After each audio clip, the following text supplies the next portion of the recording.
like with your name on it. Okay, thank you very much. Thank you.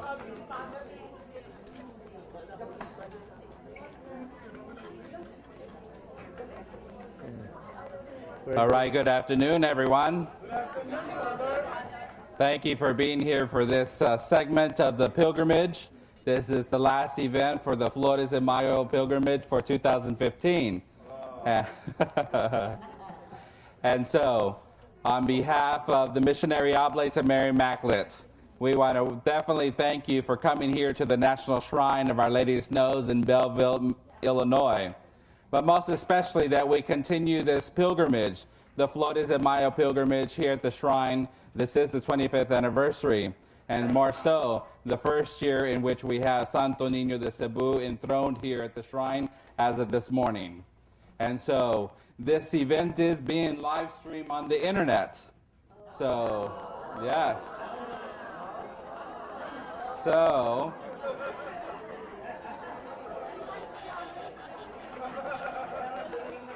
we want to welcome everybody who does know about this program and who is joining us for the internet. And so we want to give you a big howdy from the Shrine of Our Lady of the Snows here in Belleville, Illinois, USA. And we want to definitely thank you for being here with us today. So that means you have to behave yourselves, okay? But we're missionary oblates, so we don't know how to do that very well at times. But as you know, we have together our special friend, our guest of honor here, His Eminence Cardinal Orlando Quevedo, OMI, Archbishop of Cotabato, Mindanao, Philippines. And so he is here. Thank you. Thank you very much. Thank you very much. I'm happy to be here. And it's a pleasure to see all of you happy.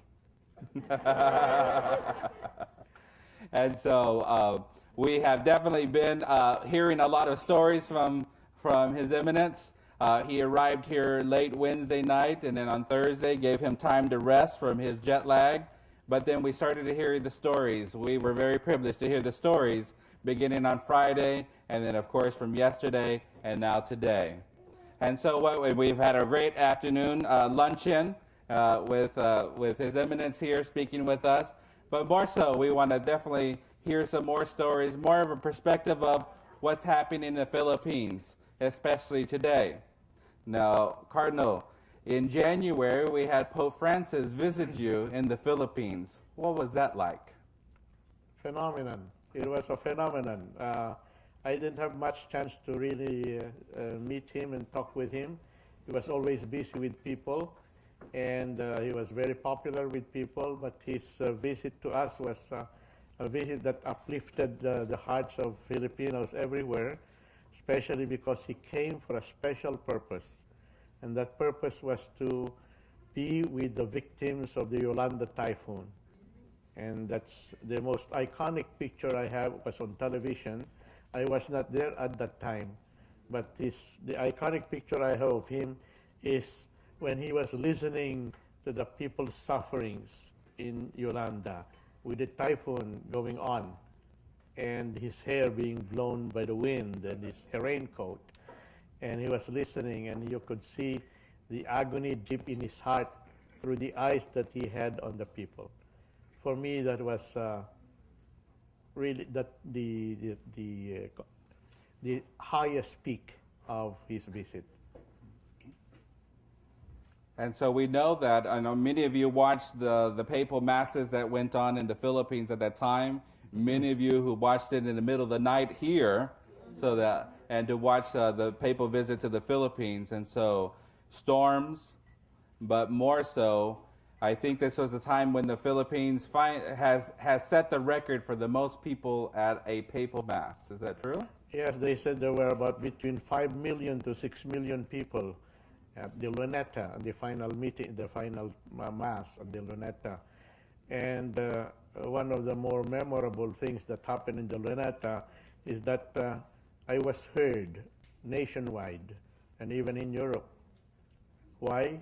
Because people were texting me, sending me messages from Europe and from other parts of the Philippines, from different parts of the Philippines, saying they could hear my coughing.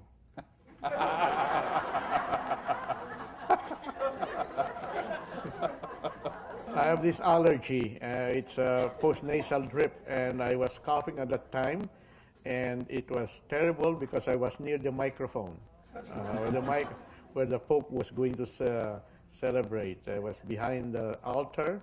You could not see me.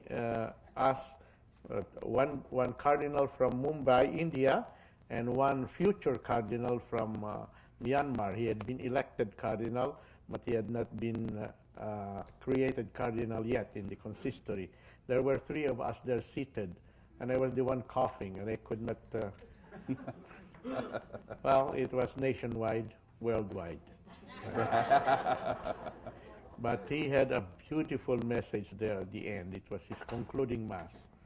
And you could see the Holy Father not only happy because of the people's faith, that was faith that went through adversity, but you could see him, he shared himself to the people. And I think he was truly a shepherd in those days when he was with us. We always wanted to see the Holy Father in person. We have seen the Holy Father, Pope, the Saint, Pope John Paul II, and Paul VI, where he was in Manila also in the 1970s. But two times at least, Pope John Paul II and Pope Francis. As I say, indescribable. Very hard to describe my own feelings when he came to. I met him several times in person at the time, but the time that I met him, Father Anton told me that he saw me on television. The Holy Father approached me and we embraced there in the stage of University of Santo Tomas. And and people had asked me, what were you talking with him about? I can tell you what we talked about. Very serious matter. He embraced me and I said to him, Holy Father, there's lipstick on your white.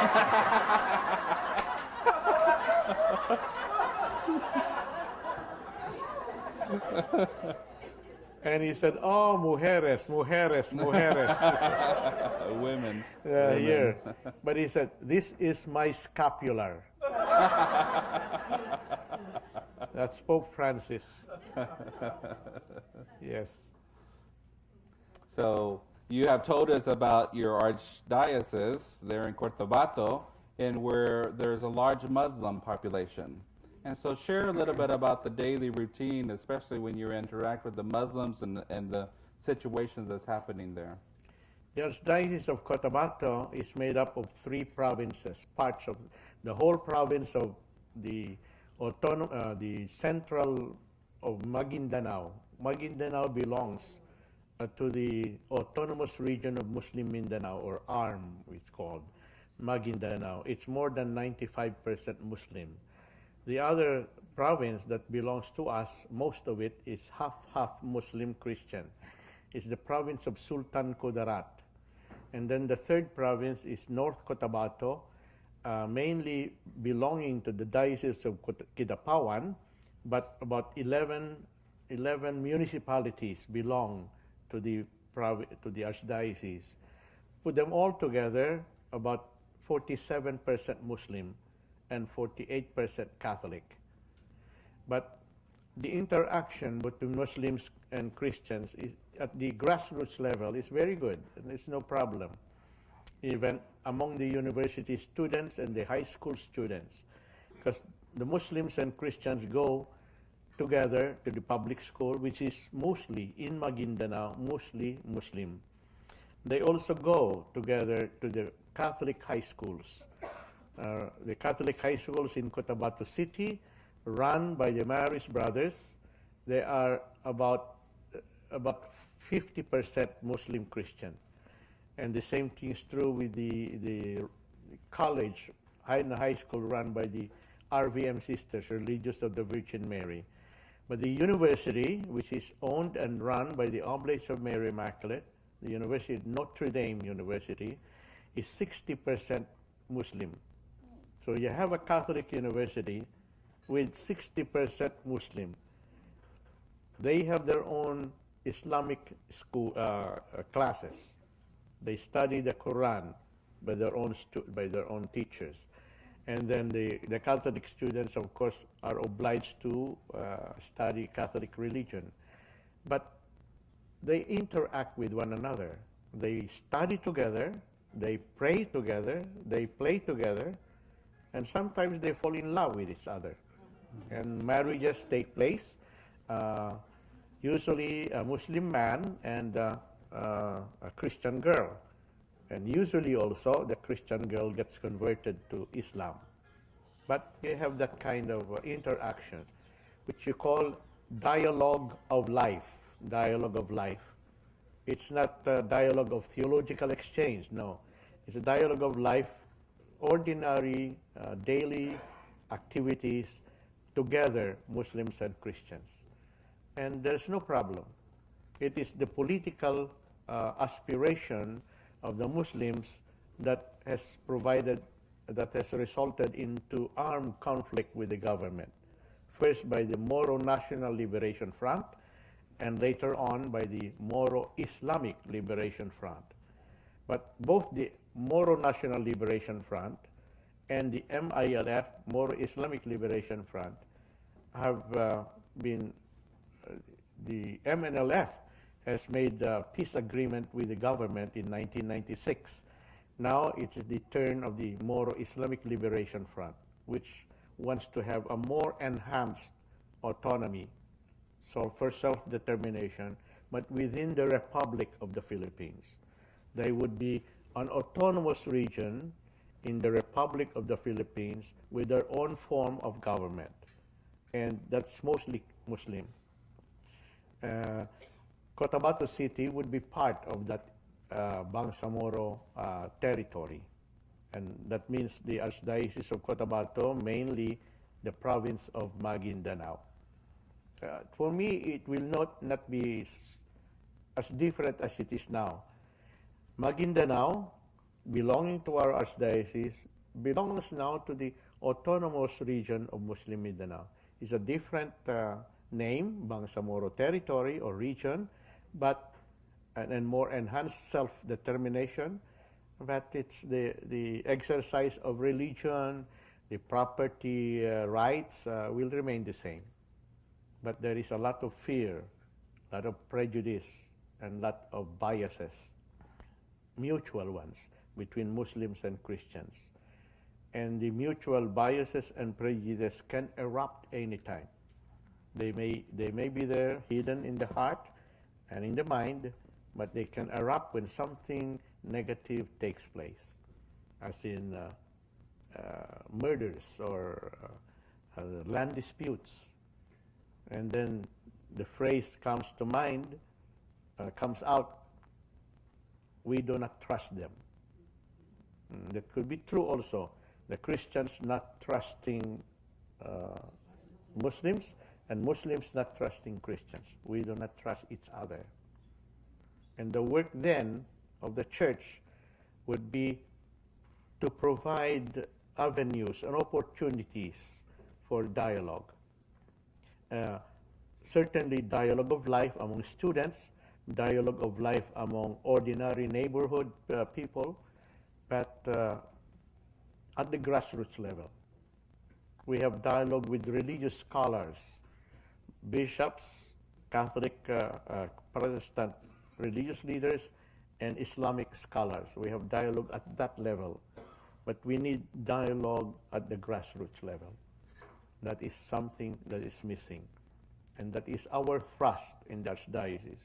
Our thrust is to promote a culture of harmony and dialogue and peace at the grassroots level through the interaction of our own workers, catechists, lay leaders, with the people who are Muslims. I think that will be very difficult, but it is an imperative vision as well as a program for the Archdiocese. That is what we are going to do now. And now there is the problem of the peace agreement between the MILF, Moro Islamic Liberation Front, and the government. The problem is this. For 17 years, the peace agreement was being discussed, negotiated. And then finally, last year, that peace agreement was signed by the MILF and the government. I was very happy that I was asked to join the signing, to see the signing of that agreement, and at Malacanang Palace. And I was surprised also to have my name called, to have a picture taken with the government panel and the president of the Philippines and the chair of the Moro Islamic Liberation Front. It seems that somehow they seem to have acknowledged my own contribution to that peace from behind the curtains. I don't like to work in front. I don't like to show myself on center stage. I like to work behind and just be ready for people to ask for advice. And that's happened this morning. When I woke up, I had a message from the chair of the peace panel of the Moro Islamic Liberation Front asking me for my opinion about what should be done next, because there seems to be a problem with the Senate with regard to the peace agreement. And I made suggestions about that. That's the way I work, whether it's the peace panel of the government or the peace panel of the MILF. But I don't want to say, this is what I am doing in public. It's sort of behind the curtain. And it is difficult. The work of waging peace, making peace is very difficult when you have all these biases and prejudices, even among leaders of the church,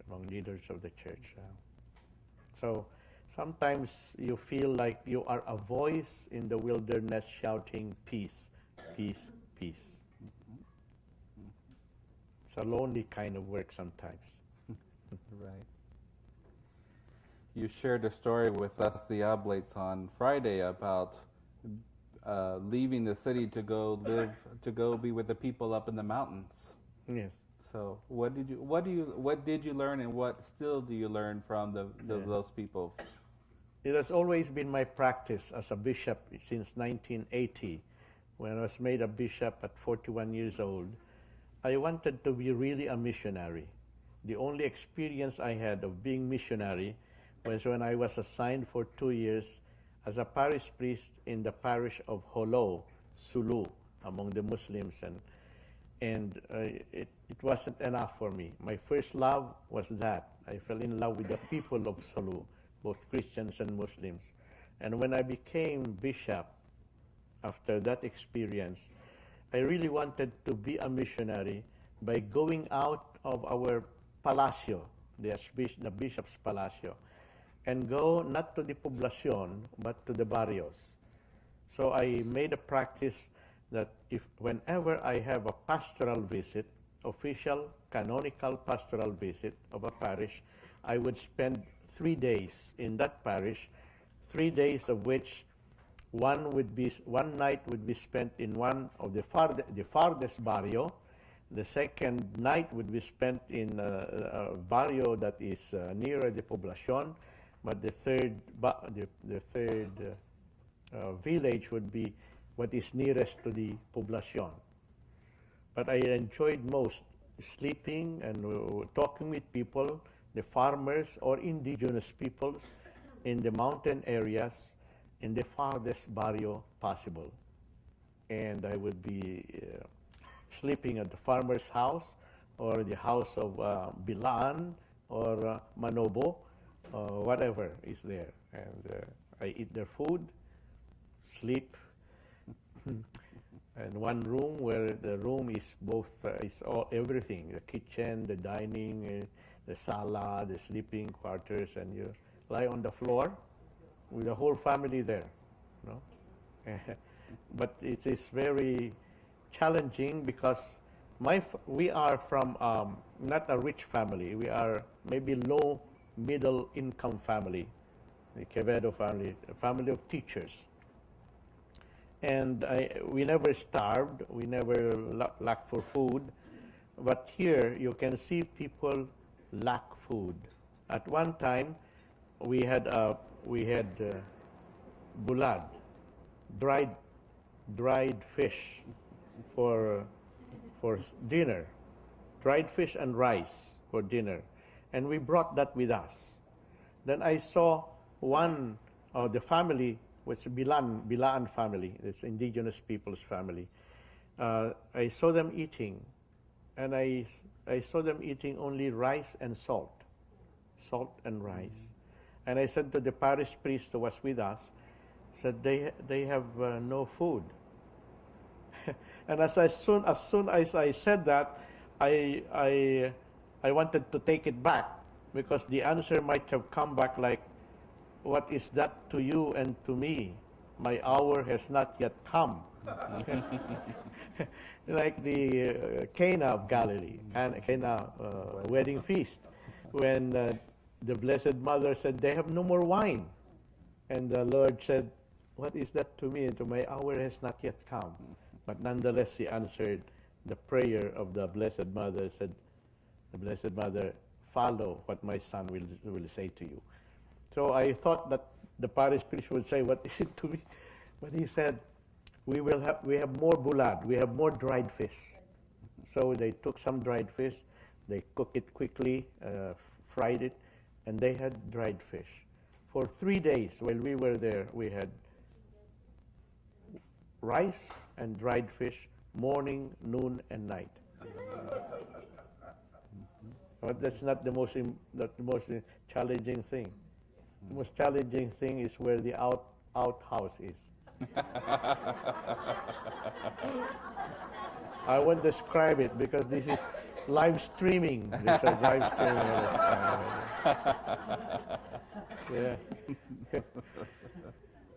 So when you go back after a week, perhaps in the barrios, you go back, you unconsciously have imbibed some of the values of the people, their ways of sitting down.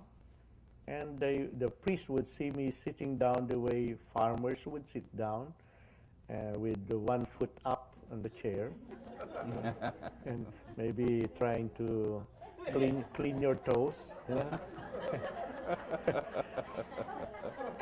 And the priest would say, "Ah, you have been there in the barrios, you have been in the mountains." Yeah. "Oh, yes. How do you know?"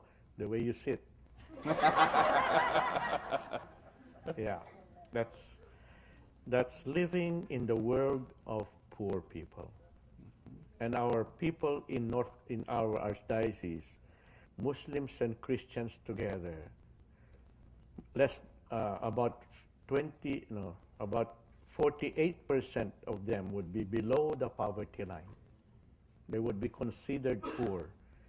And statistically, below the poverty line means that a family of 5, 3 children and parents, would have a difficult time providing enough food, enough medicine, enough shelter, and ability to send their children to school. And that would be difficult. That would mean that each person, to be above the poverty line, must earn at least 7,000 pesos a month. How much is that in dollars? Divided by 45 pesos. 7,000 pesos a month, divided by 45. If you do not earn that, there you are poor. And most of our, as I said, maybe 48% of our people in the Archdiocese of Cotabato is poor. Where the Muslims are, those are the most depressed areas of the Philippines. In the middle of that. And you have found yourself being up in the mountains and then leaving them to go to the meetings in Rome. Yes. Oh, what irony. It is like this. One time, I was up in the mountains with Bilaans. I went down from the mountains, packed up my things, and then went to Manila, and then went to Rome for a meeting. So there is a difference of 3 days from the mountains, rural, mountainous areas where there are sometimes no toilets, to Rome in a big meeting room, and you're seated there, and you can go anywhere you like because all the comfort rooms are flushed. And there are air conditioning everywhere. You have that kind of life, from extreme to extreme. Not extreme, but to uncomfortable to comfortable. And that's my life. As an oblate missionary, I have to be like that too. And sometimes the OMI after my name, can mean all my inspiration, if you like the oblate. OMI, all my inspiration. For me, it can be also out more than in. Out OMI, not oblate of Mary Immaculate, but out more than in. Because I've been traveling like that. And so here we have, here in the United States, we're starting to see that the Filipino communities are really increasing. I mean, definitely in California, but I guess the next largest place outside of New York would be here, Chicago, which is just 5 hours from us. And so we're starting to see a number of people who are now living in the United States, but still clinging on to their Filipino cultures, but very, very much so their Catholic faith. What advice do you have them for as they live here, as they have families, as the next generation grows, but then they start to adapt the American way? What would you say to them? It is a great temptation just to go and float like a limb, a branch of a tree on a river. Just float, drift. I believe that's very important for you to realize that your Filipino culture has riches that can be that can contribute to American culture, and that one has to discern what is good about American culture and take in what is good and adapt it to your Filipino culture, and at the same time discern what is good in your own culture as Filipinos and contribute that to the American culture. There is a big difference because American culture is highly secular.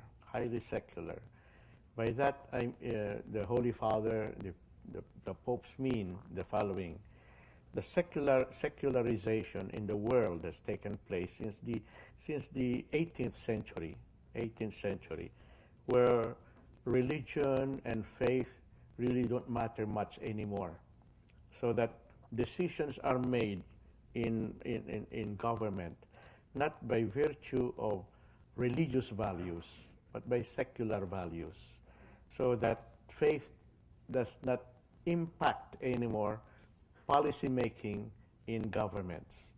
And that is true, I think, also in the American government.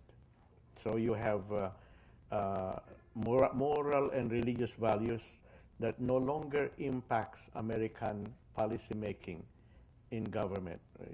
Our values regarding marriages, our values about love, our values about death even.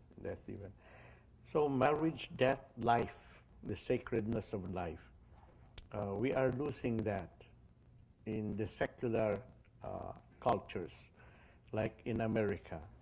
And that is seeping also into the Philippine society at the present time. So you have this faith of yours, deep, simple, perhaps uninformed, but it's deep. Devotions, practices. I think those are riches in the Filipino culture that you can contribute. And I can see that being done in in many parishes in the United States where there are many Filipinos. Look at the liturgies. The liturgies in many parishes have Filipino liturgies. They have the singing, here, for instance, Peña Francia, devotions, Santo Niño novenas, and the singing itself, the singing that's lively. Our liturgy is very much different from the liturgy, say, of another culture like Korean, like Japan, Thailand. They are more solemn, more sacred atmosphere in the church. It's more of the mystery in the church. While for us, more of the familiarity rather than mystery, the one of fellowship of people. So much so that in the Philippines, it's difficult for people to keep quiet in church. No? Keep quiet. Everybody's talking as though there's no Blessed Sacrament there. The Blessed Sacrament, si bro lang yan, si bro. The Lord, no?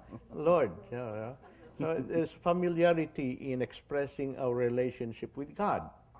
The same thing even in the church. So our music, our dancing expresses that liveliness of worship, of liturgy. And you can see the difference then when you go to Europe, you see to some American parishes where the liturgy is very much alive, dynamic. I think that is a contribution that one can give. I can endorse that kind of contribution to the American culture. Discern what is good in the culture and imbibe it into your own culture, and then discern what is good in your own culture, usually the sacred, the sense of the sacred, and contribute that to the American culture. That is how I see the interaction between Filipino and American culture. Understand that? Thank you. Well, very much so. I mean, this is one thing that we learned information, that the difference between the Anglo-Saxon roots and also the Latin root is that the Anglo-Saxon roots are very egocentric societies, which means it's all about the individual.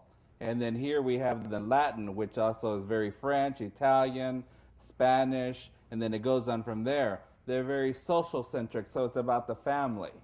And so here in America, we are seeing that as the front lines because it is a difference.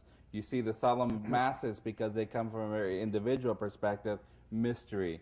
But here, especially this weekend, this is my first Filipino pilgrimage to have here at the shrine that I have participated at. And my goodness, you all want a picture with His Eminence. I never had to say, no, not right now. But I understand that because we are coming from that Latin root, that we're coming from that social-centric. It's all of us. We want that peace, but more so because we can celebrate who we are as the body of Christ.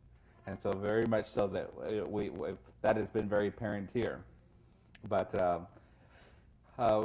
any parting words that you have, funny stories that you want to share before you leave? You've shared a lot already. Well, my last parting words would be of two kinds. First, very serious kind. I have enjoyed my visit to Belleville, to the Our Lady of the Shrine of Our Lady of Snows. I've been here before as a student at St. Louis University for 1 year.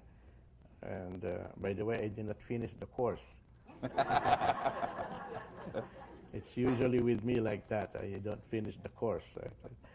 I thought that when you study, I wasn't too much for the degree. I was for the knowledge that was there. And if I felt that the knowledge is there now. I don't need to do the examination. But I went on a retreat, a 30-day retreat in Spain.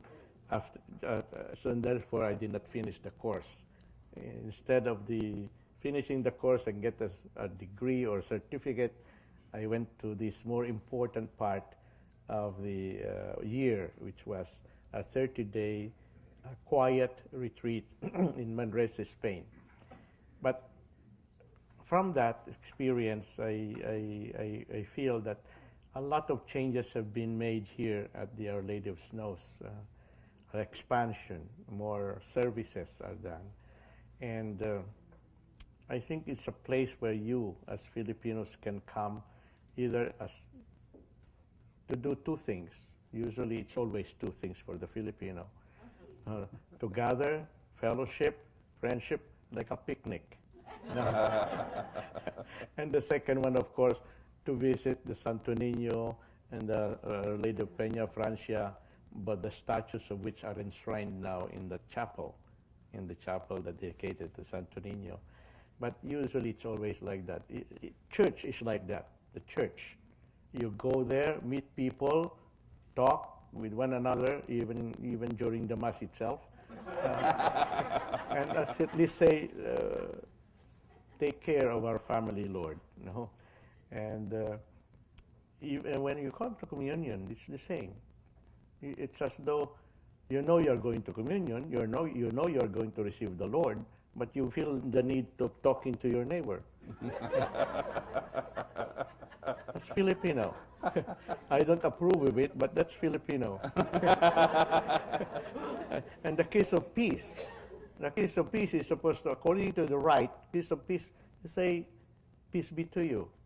And that's it. For us, kumusta? Peace be to you. Mabuhay. Viva. Happy birthday. Congratulations. You know, it takes a long time. So that is part of our culture. Now, in America, you have a lot to contribute. Do not ever say, as I've heard it said before, I have become American. My ways are American.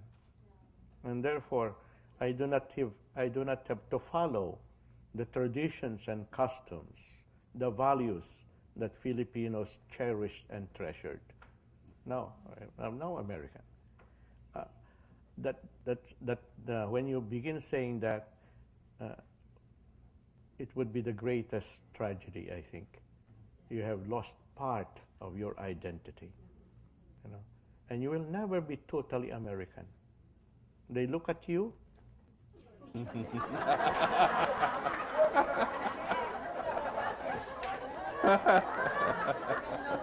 Even you speak the American language as Americans do, you still retain what they call the perfect human race.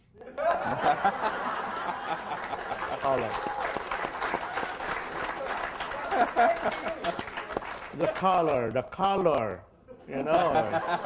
You remember the alamat, the legends of how people are made by God? Some half-made. They remain white. They're not really cooked very well. And so on and so forth. I don't really. So be proud of your heritage, and pass it on to your children and grandchildren. Yes. Even they speak the language perfectly in the way Americans do. Let them appreciate their heritage. I think that is the message that I would like to say. When my niece was a little kid, she was studying in elementary school in Banga, South Cotabato, with my grandmother. Her mother and the rest of the family were in Manila. And when I went there to talk, I had just come from the States, 4 years in the United States, and I talked with her in English to find out how good she was in English. And, and she said to me, Uncle, slang man yan, slang. I said, no, it's not slang. I'm not using slang. Yeah, the way you talk is slang. Well, no, you learn it after 4 years. How can you do it? But while talking English, the American way, never forget, you are Filipino. That's my message to you.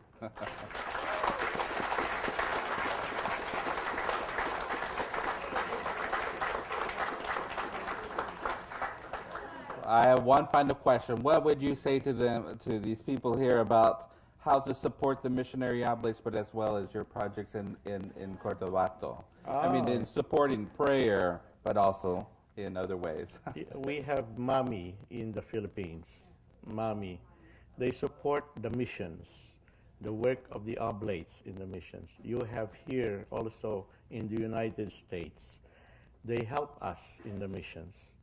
When I write a project proposal for support of our seminary, a seminary in the Archdiocese of Cotabato for the diocesan priests consists of students from poor families, from poor farming families. They really cannot afford the board and lodging that is necessary. They give rice, sacks of rice. They sometimes contribute vegetables and chickens and things like that. But the amount that they need to provide for their son studying in the seminary is not really enough. Their farms are not that productive. They don't have machines that take care of the farm. The price of fertilizer is even more expensive sometimes than what they can earn from their harvest. So we have to subsidize that, and the subsidy comes from donations. Donations of local people, donations from people who are generous enough from Manila, but donations from the oblates in the United States.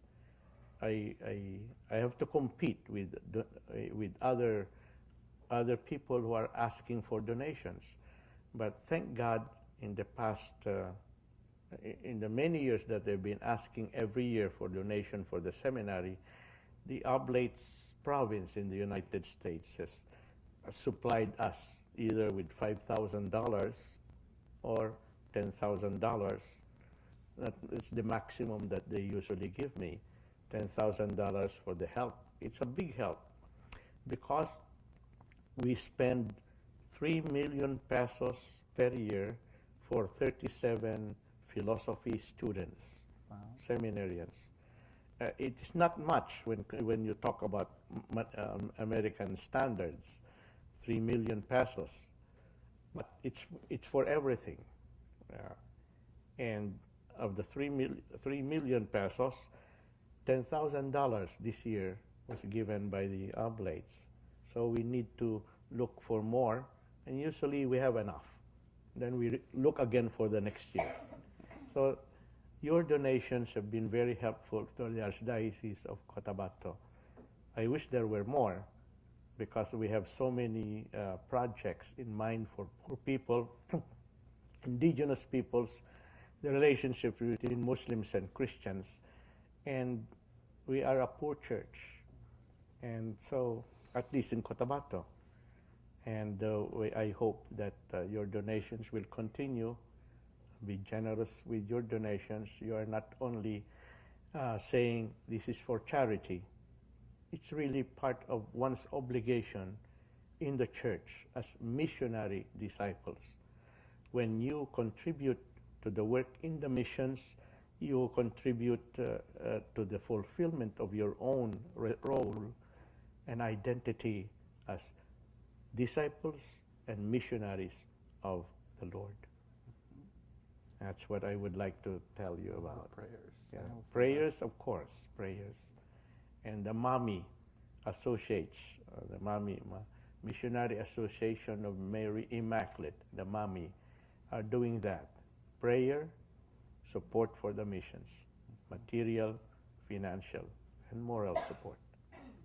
If if you are members of that, if you are donating for that to that kind of purpose, I thank you from the bottom of my heart for the work that you have been doing for us. Yes. And we want to conclude our time here with His Eminence, Cardinal Orlando Quevedo, on behalf of the missionary oblates here at the shrine, as well as the Missionary Association of Mary Immaculate here in Belleville, OMSI, that's what we call the Oblate Missionary Society, that we thank you for spending some days here, taking it out of your time here. I know he's on his way to visit some family and then on to Rome, and then he'll make it all the way around the world back to Manila and back to Cotabato. But thank you very much. Many blessings to you. And as always, brother, you're always welcome here at the shrine. Thank you very much, Father David. Yeah, thank you. I got it.